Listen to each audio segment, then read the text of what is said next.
నమస్తే అండి. మనకి వాతావరణ మార్పుల వల్ల తుఫాన్లు ఎక్కువగా ఏర్పడుతున్నాయి. ఇది ఎంతవరకు నిజం అనేది తెలుసుకోవడానికి డాక్టర్ ఆర్ రామసుబ్రహ్మణ్యన్ మనతో ఉన్నారు. ఎంఎస్ స్వామినాథన్ రీసెర్చ్ ఫౌండేషన్ నుంచి ఆయన ప్రిన్సిపల్ ప్రాజెక్ట్ కోఆర్డినేటర్. నమస్తే సార్. నమస్తే అండి.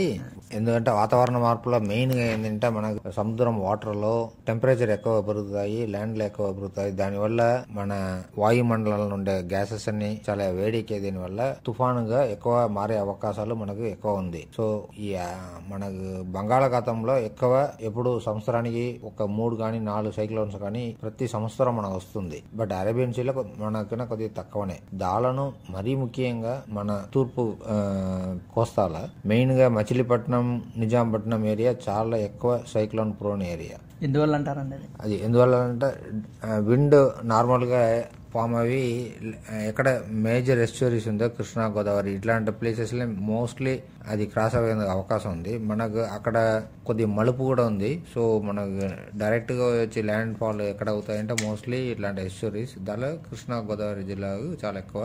దానిలో మచిలీపట్నం వచ్చి ఆ ల్యాండ్ లెవెల్ కూడా చాలా తక్కువ ఉంది సముద్ర మట్టానికి.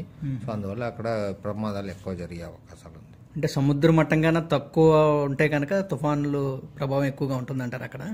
అదే ఇప్పుడు వాటర్ వచ్చి వెంటనే ఇప్పుడు కొద్దిగా హైట్ విశాఖపట్నం ప్లేసెస్ లోనే కొద్దిగా హైట్ ఉంది. ఇక్కడ వచ్చి కొద్దిగా తక్కువ ఉంటే దీనివల్ల వెంటనే నీళ్లు 20 అడుగులు 30 అడుగులు ఆళ్ళ ఎత్తు వచ్చేటప్పుడు సముద్ర నీళ్లు చాలా వరకు రూప వస్తాయి. ఇప్పుడు 1977 సైక్లోన్ చూసారట, దాదాపు 32 అడుగులు సముద్రం ముందుకు వస్తుందంట హైట్ వాటర్ వేవ్ వచ్చింది.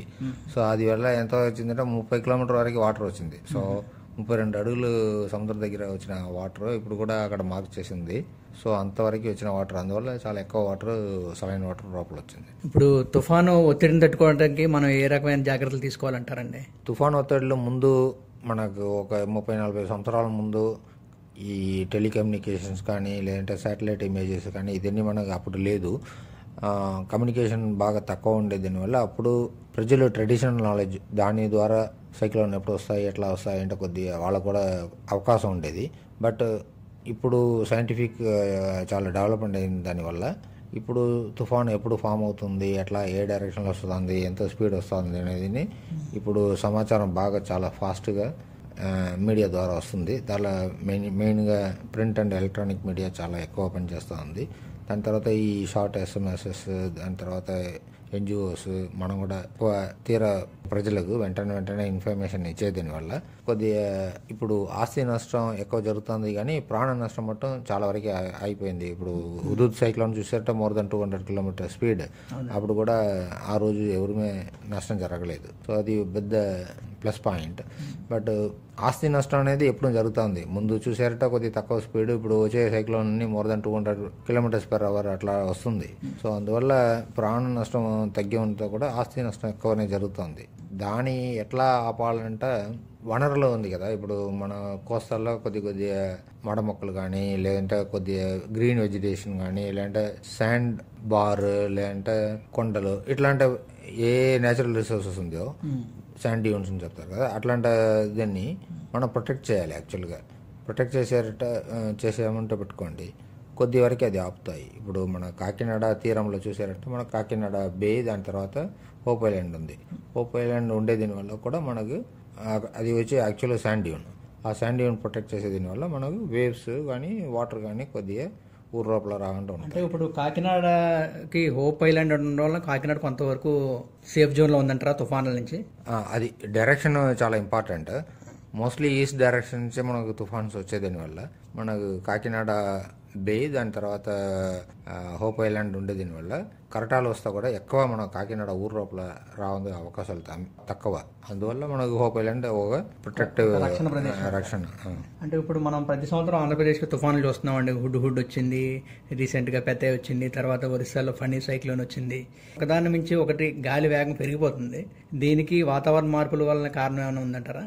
తుఫాన్ గాలి వేగం పెరగడానికి ఈ వాతావరణ మార్పు కూడా ఒక కారణం అంటే అందరూ చెప్తున్నారండి.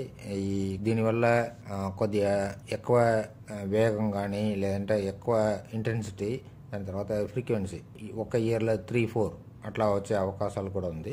దీంతో పాటు డైరెక్షన్ కూడా ముందు విశాఖపట్నంలో ఎప్పుడూ సైక్లోన్ వచ్చినట్టుగానే లేదు. ఇప్పుడు ఈ మధ్య కాలంలో అది హుదూద్ వచ్చింది. అట్లాంటి సైక్లోన్స్ కూడా అక్కడక్కడ వచ్చే అవకాశాలు ఉంది. తీర ప్రాంతాల్లో నివసించే ప్రజలు తుఫాన్లు వచ్చినప్పుడు ఏ విధమైన జాగ్రత్తలు తీసుకోవాలంటారండి? యాక్చువల్గా తుఫాన్ వచ్చిన వెంటనే రాముందు అలర్ట్స్ బాగానే ఇస్తున్నారు.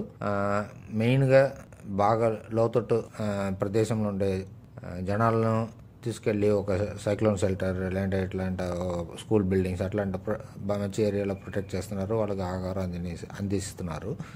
దాంతోపాటు సైక్లోన్ జరిగిన వెంటనే వాళ్ళకి రీహాబిలిటేషన్, రిలీఫ్ ఇట్లాంటిది కూడా చేస్తున్నారు.